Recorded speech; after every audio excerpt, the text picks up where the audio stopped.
The End Zone, sponsored by Lucky Star Casino.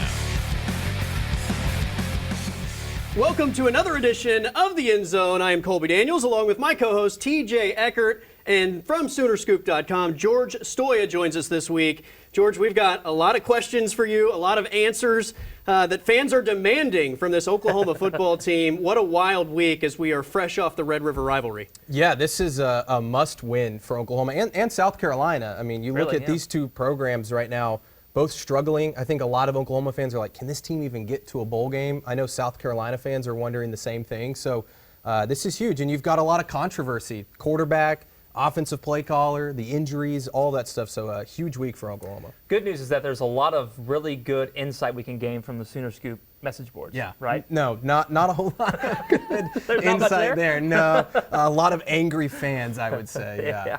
And understandably so. I mean, the offense is honestly the worst it's been since what? 98? 98, yeah. That was our tease over the weekend, right? Yeah. The OU offense is the worst since, and then fill in the blank. Yeah. And my answer was yes. Yeah, it's the worst Yes. since, whatever you want to call it. It's the fewest points they've scored through 6 games in like 20 years. Yeah. John Blake got brought up a lot. So it's like that's how bad this has gotten right now. Yeah, you don't want to be in the same sentence as John Blake if you're Brent Venables. And so Oklahoma has to find a way. And the thing is, I think there's not a lot of hope. I know a lot of people's maybe faith is shaken in Brent Venables and especially this offensive coaching staff. But you look at this team, I do think there's guys that can make some plays. You know, we'll see what it looks like with Michael Hawkins again this week. I know Brent talked about wanting to give him a bigger body of work.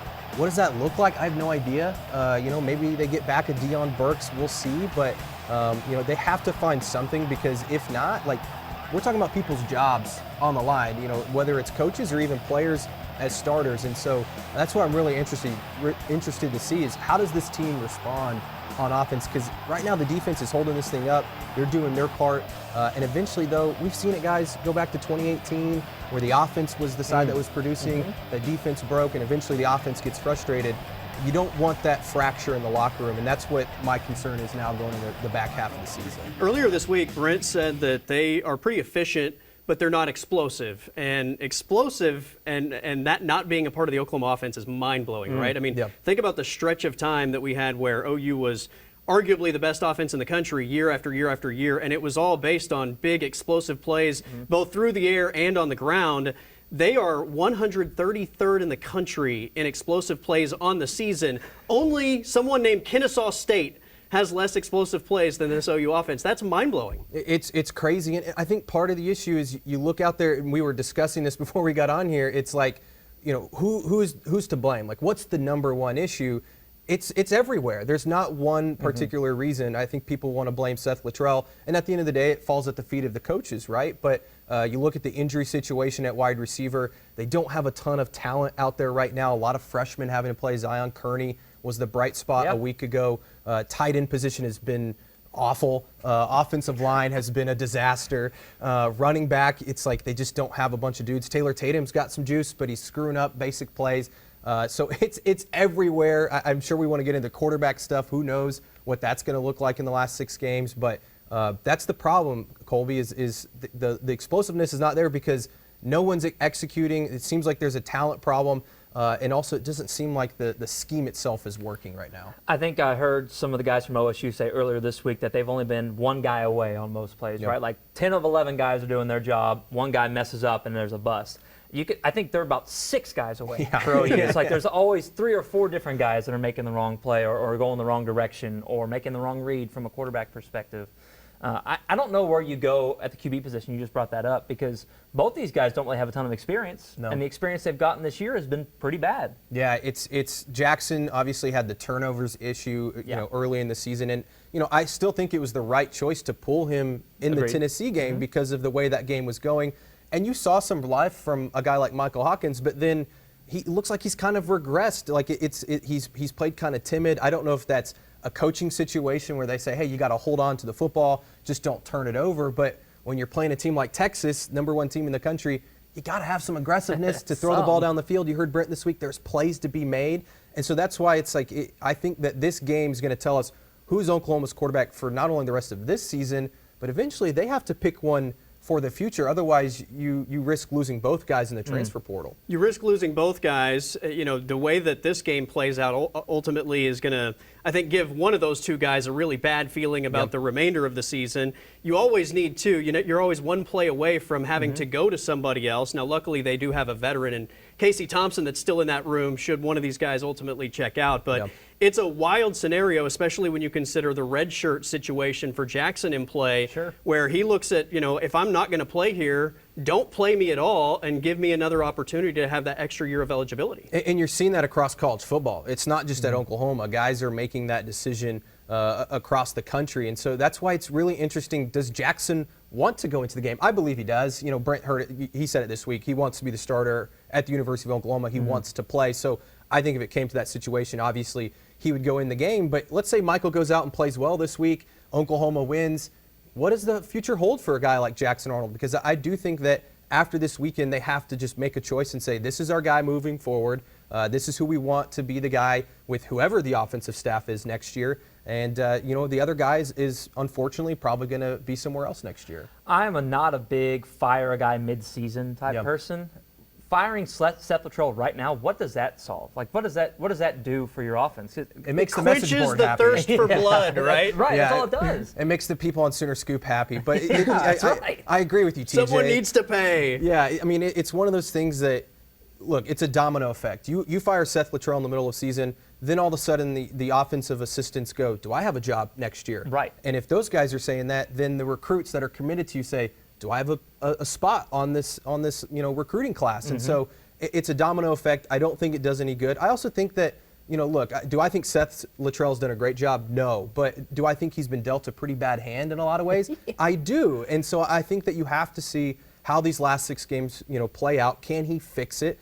Can he keep this recruiting class together? Because I do think it's a really good recruiting class that they're bringing in. And just, again, give him a chance to try and figure it out. Now, if they go lose this weekend against a South Carolina team that, look, I think is a good team, but a team that Oklahoma should probably beat, then I think then maybe you have to start considering about, okay, what kind of changes are you going to have to make either in the season, which it doesn't sound like Brent wants to do, or after the season. And you got to get some players healthy, especially at the playmaking positions if this offense is ever going to go anywhere. All right, George Stoia joining us along with TJ Eckert. I am Colby Daniels. Let's talk about the strength of this football team, and that's the defense on the other side of the break.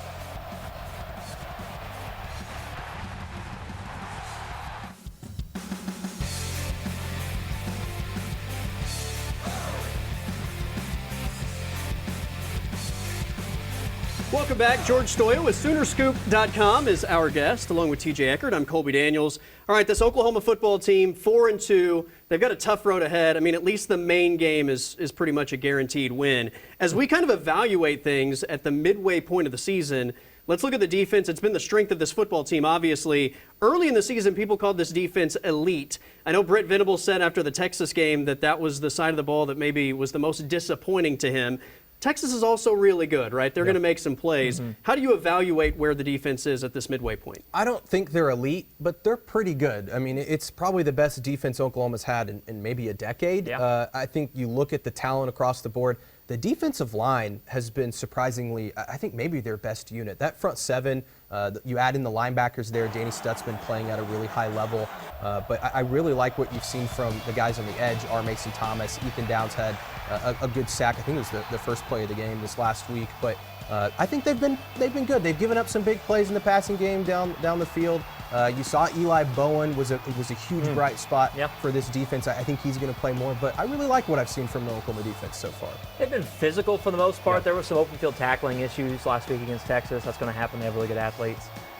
Felt like when they get put in bad positions, in years past when you look at an OU defense, if the OU offense struggles, then it's like it's contagious on that side of the ball. It felt like for the most part, this season, halfway point, they've done a really good job handling a really messy situation on offense and not letting it snowball into something worse. Definitely. There's been so many situations this year where the ball has gone back to the other side and the defense has had to step up, and they have. You think back obviously to the Auburn game, but even in moments in this Texas game where Oklahoma wasn't able to move the ball, and Oklahoma's defense kind of kept them in there. Now they gave up some big plays, and that's my biggest concern with this group.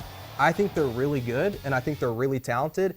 but how long can they keep this up? Sure. You know, how long can they continue to get the stops that they're getting, continue to get the big turnovers, which I think they're top 10 in the country in turnovers created this season, which, you know, South Carolina has turned the ball over more than any team in the country, I believe, coming into this game. So that's a huge plus, but I just worry, can they physically hold up the whole season? And look, when you play good teams, they're going to get theirs as well, right? Sure. We all watched that Georgia-Alabama game a few weeks ago. Those are two good defenses, and what was the final score of that? 40-something to 40-something, right? Yeah. Like, good players are going to make good plays, and I think the Oklahoma defense did as much as you could possibly ask to give themselves a chance to win last Saturday. And this is an offense against South Carolina where it's a really good rushing attack, but I expect, again, a solid performance. Yeah, OU's been really good against the run this year. That's probably been the strength of this defense so far. So I'm looking forward to see this defensive line against South Carolina's offensive line. They've got some talented guys, some young guys on that South Carolina offensive line, but Jaden Jackson, Dominic Williams,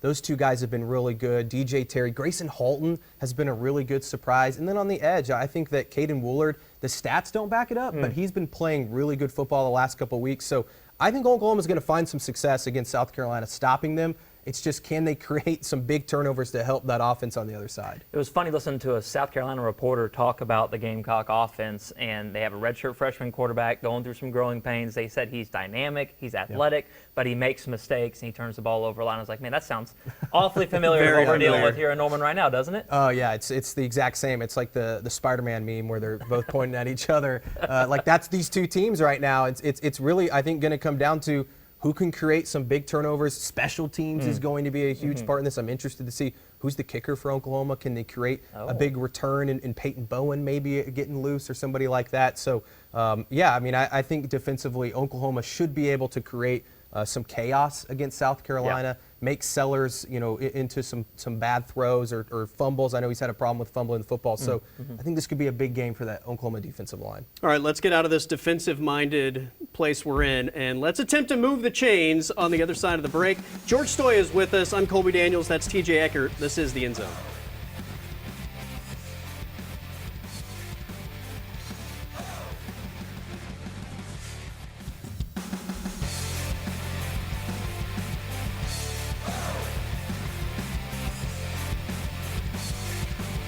Welcome back to The End Zone. It is time for Moving the Chains. And look, you want to move the chains, but if you can get into the end zone, that's even better. George Stoya with Soonerscoop.com is our guest this week. So pretty simple concept. It's 1st and 10. We're going to ask you a question. Depending on how good or bad your answer is, we're going to judge that, and you either get positive or negative yardage. You got to move the chains. That's the goal. Hopefully ultimately. I'm better than Seth Luttrell. Okay. Oh, there we go. There we go. You know what? We have some pre-snap motion already. This play looks like it has some promise. Nice. All right. Good. Okay. Question number 1. With either describing a specific movie scene or a movie quote, describe the OU season so far. All right. I think that it's just been okay so far. Matthew McConaughey, Dazed and Confused, one of my favorite movies. Because again, like, I don't think it's been great. I don't think it's been horrible either. I think there's been some, obviously some struggles offensively, but you look at the defensive side of the ball, I think it says, okay, they've just been okay this season. All right. True professional there. That would have been a tough one to stumble over. He did not. So let's give him 6 yards there. That was good. I like that. You said I'm generous, but that was a good answer. I kind of enjoyed that one. So, okay, 2nd and 4 now. TJ gets George. older, they stay the same age. Oh, man. 2nd and 4. Let's move on. OU's offense, is it fixable this year? I think long-term, obviously, the answer would be yes. But right now, this season, is this just what they have, or is it fixable? It can't get any worse, right? I think so. Is it fixable? I think so. I think in a way that it's, it can become average, right? I think it can get there. Now, do I think it will? No, I have no faith that it will. But I do think that there's plays to be made. Look, if you can get a Deion Burks back, that obviously helps open up the offense a little bit. I think they're going to get Jalil Farouk back at the end of the season, maybe a Nick Anderson. You get some of those guys back, then heck, maybe they do start moving the ball a little bit. But is it going to get fixed? I don't think so. Is it fixable? Yeah, I think so. Okay. Fixable, I don't know if it's fixable, but it can definitely improve, and I think you nailed the main parts. I mean, you got to get some playmakers back, especially at the pass-catching positions, even if that's just going to make defenses respect their ability to make plays, which opens up the run game or a number of other options. Yeah. So it was a good answer, not a great answer. I'll give you a yard, and we're going to set up third and short. Third and short. We'll take that. Hey, that's better than what Oklahoma's been playing. No third and staying long. ahead of the All right, chains here. this might be the toughest question you're going to have to answer. What are the remaining wins on the Oklahoma schedule?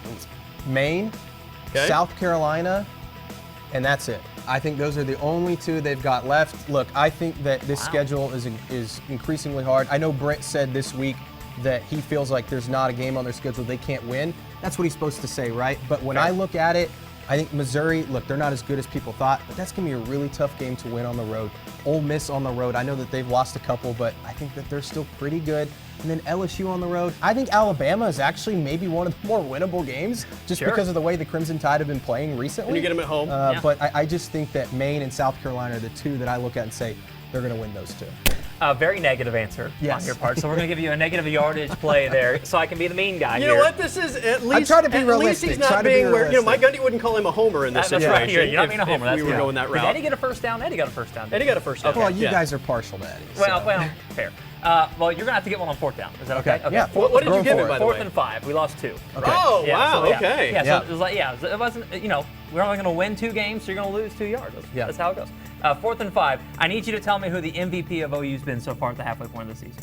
Oh, I have an answer in mind, so I want to hear it. MVP, Kip Lewis has had the biggest, play of the season, but for me, it's Luke Elzinga. And that is a curveball. Yeah. I think that you need a trick play on fourth down here on 4th and 5. There you go. I think it's Luke Elzinga. That guy's been phenomenal. I don't know if you guys have seen the stat, but he has as many punting yards as the OU offense if you take away the Temple game total yardage. So when you look at that, I think he should be up there. Is it the Ray Guy Award? He should be in that conversation for Punter of the Year. That's your OU MVP, which is so sad. It's incredibly sad. The fact that we're going with a punter as the answer on 4th down is so fitting. The fake punt works. Yeah. First down, move those chains. Come on. Move those chains. That's fantastic. I wasn't expecting that answer, but that was the answer I was going to I give. like it. That's I like exactly it. It's right. perfect. He's been awesome this year. He's been really good. He's been great. All right, he moved the chains. There you go. That is this week's edition of Moving the Chains. George Stoya with us. We will come back for game picks on the other side of the break. This is the End Zone.